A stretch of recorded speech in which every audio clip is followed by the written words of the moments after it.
Խորհրդարանական ընտրություններից ամիսներ առաջ Ռուսաստանն ակտիվացնում է քարոզչությունը Հայաստանում, սա փաստում են ոչ միայն ոլորտի մասնագետները, այլև ազատության հետաքննությունը։ Ռուսական քարոզչության գլխավոր հարթակներից մեկում Telegram-ում ազատությունը նույնականացրել է ավելի քան 20 ալիք, որոնց բաժանորդների թիվը 1800-ից մինչև ավելի քան 36,000-ի է հասնում։ Հայկական ներկայացվող այս ալիքների զգալի մասը հենց Ռուսաստանում է բացվել, տարբեր ժամանակահատվածներում։ Այդ ալիքներից մի քանիսը օրինակ 44-օրյայից անմիջապես հետո են սկսել գործել։ Դրանցում պարբերաբար դրական անդրադարձեր են հայտնվում Ռուսաստանի վերաբերյալ։ Մյուս կողմից Եվրամիությունը ներկայացվում է իբրև կործանարար ուժ Հայաստանի համար։ Ընդ որում նույնականացված ռուսալեզու ալիքները հաճախ միմյանց են մեջբերում, տարածում ռուսամետ գործիչների հայտարարությունները, ռուսական պետական լրատվամիջոցների խոսույթը։ Հայաստանի ներքաղաքական թեման ամենակննարկվողներից է։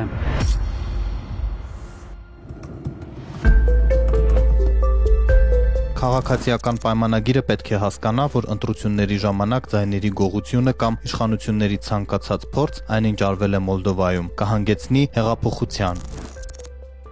2026 թվականի ընտրությունները կորոշեն կլինի Հայաստանը, թե ոչ։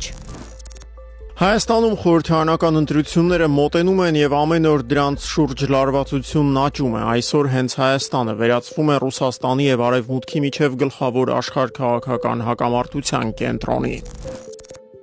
Եթե 2026 թվականին գիտակցելով այս ամենը դուք կրկին գնաք ու քվեարկեք այս ռեժիմի օգտին, ապա իմացեք, դուք ընտրում եք թուրքերին։ Այլ տարբերակ այստեղ չկա։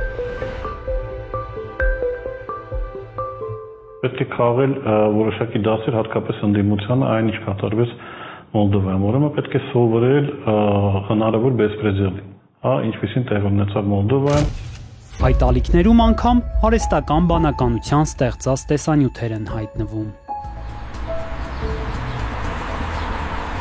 Uca Tanrının iradəsi ilə itirdiklərimizi geri qaytarırıq։ AI-ով գեներացված եւ միայն մեկ ալիքում 18000-ից ավելի դիտում հավաքած տեսանյութերից այս մեկում ցեղասպանության զոհերի հուշահամալիրը վերածված է ադրբեջանական զինվորական պանթեոնի, շեհիդների պուրակի, վերածնվող Հայաստան, Հուշասյան գագաթին մահիկ է, աստղով։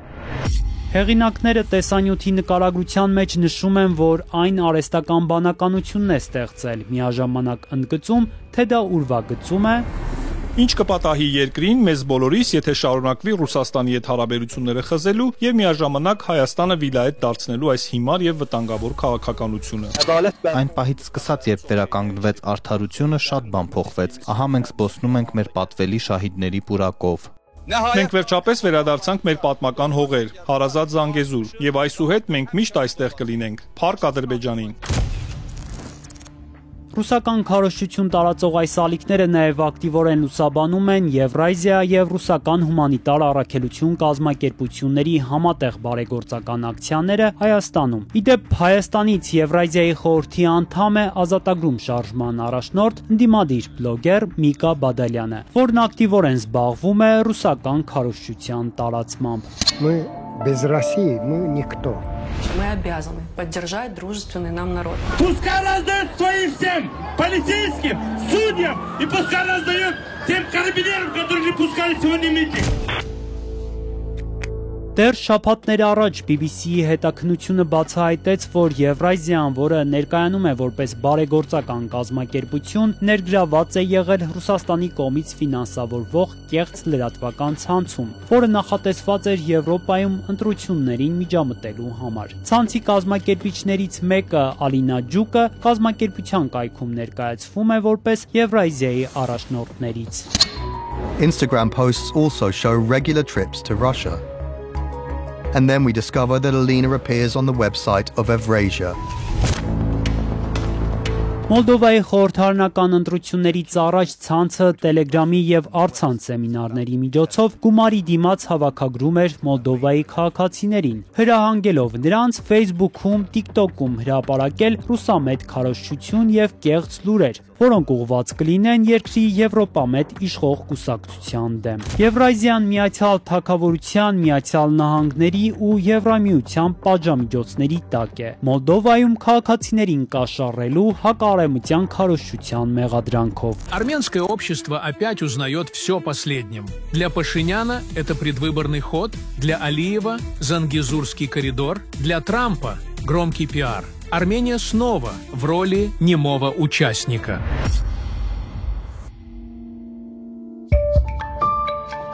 Փաստեր ստուգող հայաստանյան լրագրողներն էլ են արձանագրում, արդեն տեսանելի է։ Ռուսաստանն ակտիվանում է համացանցի հայկական հատվածում, թիրախավորող տեղեկատվական արշավներ, ապա տեղեկատվական գրոհներ կազմակերպելով։ Ընտրություններին դեռ մի քանի ամիս կա, բայց մենք ինքներս էլ արդեն նկատում ենք որոշակի արտաքին տեղեկատվական գործողություններ, այսպես ասած հիբրիդային գործողություններ, որոնք նպատակ ունեն ազդելու հանրային Հայաստանի հանրության ընկալումների վրա։ Տեղեկատվական դաշտում ապա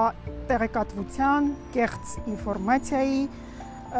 սուտ նաև տեղեկությունների տարածման մեծ հոսք ենք նկատում։ Փաստեր ստուգող լրագրողները վերջին ամիսներին բացահայտել են Doppelganger անունով հայտնի մեթոդով իրականացված մի քանի արշավներ։ Դրանց հեղինակները կայքեր են ստեղծում հիմնականում արևմուտքում հայտնի լրատվամիջոցների նմանությամբ ու դրանցով տարածում կեղծ տեղեկատվություն։ Օրինակ հայտնի կայք կարող է լինել BBC-ն, France 24-ը, չգիտեմ, Le Monde, New York Times-ը, կարող են այդպիսի կայքերին հեղինակավոր նմանակել եւ ստեղծել ժամանակավոր կայքեր։ Իրականում լինում են դեպքեր, որ այդ կայքը ստեղծվում է հենց այդ մեկ հոդվածի համար, այնտեղ թեև լինում են այլ հոդվածներ, բայց դրանք օրինակ ուղղակի վերցված են լինում այլ կայքերից եւ ուղղակի ամբողջ նպատակը այն է, որ սա թվա որպես իրական լրատվամիջոց։ Փաստեր ստուգող լրագրողները այստեղ էլ են ռուսական հետք տեսնում։ Ֆրանսիայի իշխանություններն այս Doppelganger-ի մեթոդով իրականացված արշավի մասին դեռ 2023-ին էին հայտնել։ Հետաքննությունը պարզել էր, որ արշավի ընթացքում ոչ միայն ֆրանսիական, այլև գերմանական հայտնի լրատվամիջոցների նմանությամբ են կեղծ կայքեր ստեղծվել։ Ֆրանսիացի նախարարն աջակցում է ռուս զինվորների սպանություններին Ուկրաինայում։ Ասվում էր Le Monde-ին նմանեցված կայքում։ Première publication, c'est le groupe Orano. Ֆրանսիական հեղինակավոր France 24-ի նմանությամբ Courrier France 24 դոմենով էջում էլ ամիսներ առաջ Հայաստանին վերագրվող կեղծ հոդված էր հայտնվել, որը պնդում էր, թե Ֆրանսիական Օրանո ընկերությունը գաղտնի կերպով Հայաստան է տեղափոխում միջուկային վառելիքի թափոններ, որոնք պահվելու են ազգային պարկերից մեկում։ Ավելի ուշ Հայաստանի իշխանությունը վարչապետի մակարդակով հերքեց այս տեղեկությունը։ Դժվար կարծեմ գուցե 4 կամ 5 դեպք եղավ վերջին մի քանի ամսում։ Թվային հետաքննությունները ցույց տվեցին, որ հետքերը ինչ որ դեպքերում դժվար է հետքերը գտնել, բայց ընդհանուր համաձայնություն կա, որ հետքերը շատ դեպքերում տանում են հենց դեպի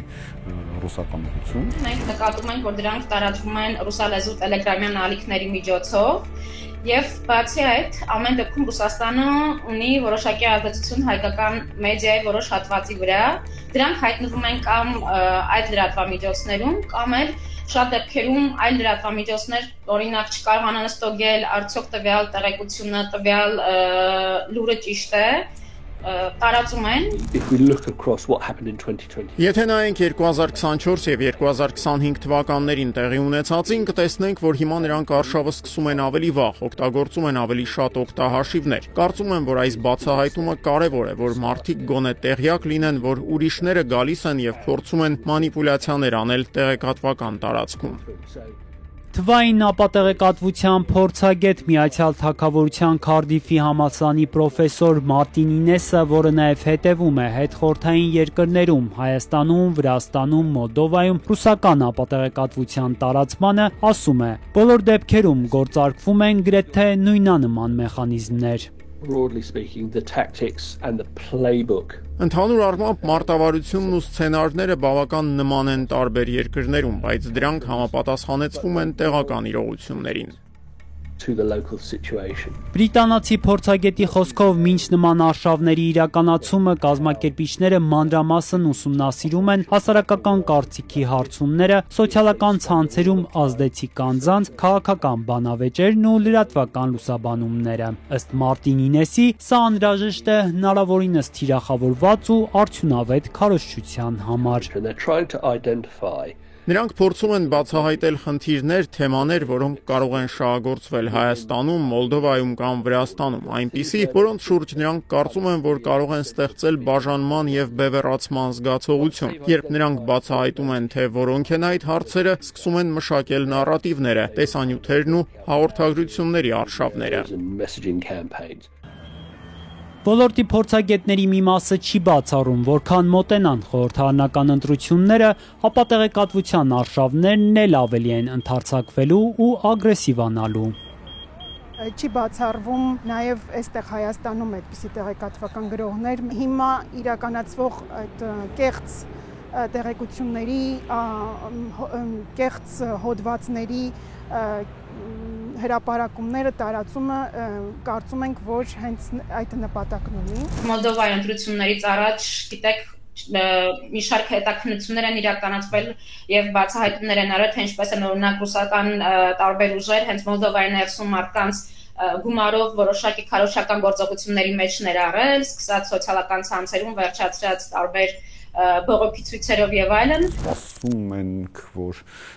Հայաստանում էլ ոչ միայն Telegram-ը կօգտագործվի, այլ նաեւ TikTok-ը կօգտագործվի։ Հասարակության նկատմամբ ապատեգատվական գրողներ կազմակերպելու համար ըստ էության։ Իհարկե նաեւ գումարած արհեստական բանականությունը։ Արհեստական բանականությամբ գեներացված Հայաստանին վերաբերող ապատեղեկատվական մի արշավի մասին օրերս հայտնեց Պլակերովշիկ Բոտով նախագիծը։ Տեսանյութերը տարածվել էին ռուսական Matryoshka ցանցի միջոցով։ Ապատեղեկատվական արշավը բացահայտած նախագծի տվյալներով դրանցում օգտագործվել են իրական մարդկանց մասնակցությամբ խմբագրված կադրեր եւ հավանաբար հենց արհեստական բանականության միջոցով ստեղծված ձայներ։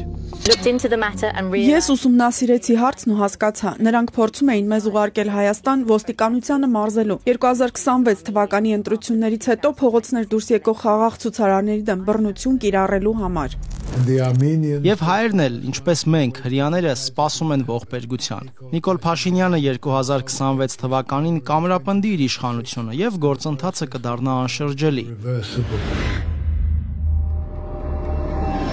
Մասնագետները միայն վերջին 4 ամիսներին Հայաստանին վերաբերող 60 նման տեսանյութ են նույնականացրել։ Տեսանյութերի մի խումբը անցած շաբաթ էր հրապարակվել։ Դրանցից մի քանիսում կարմիր թելի պես անցնում է Հայաստանում 2026 թվականի հունիսին սպասվող խորհրդարանական ընտրությունների թեման։ Հետխորհրդային երկու երկրներից Հայաստանից, Մոլդովայից բացի ռուսական միջամտության մասին մեղադրանքներ են հնչել նաև Վրաստանից, Ռումինիայից, Լեհաստանից եւ Գերմանիայից։ Կրեմլը մինչդեռ կտրականապես հերքում է այս մեղադրանքները։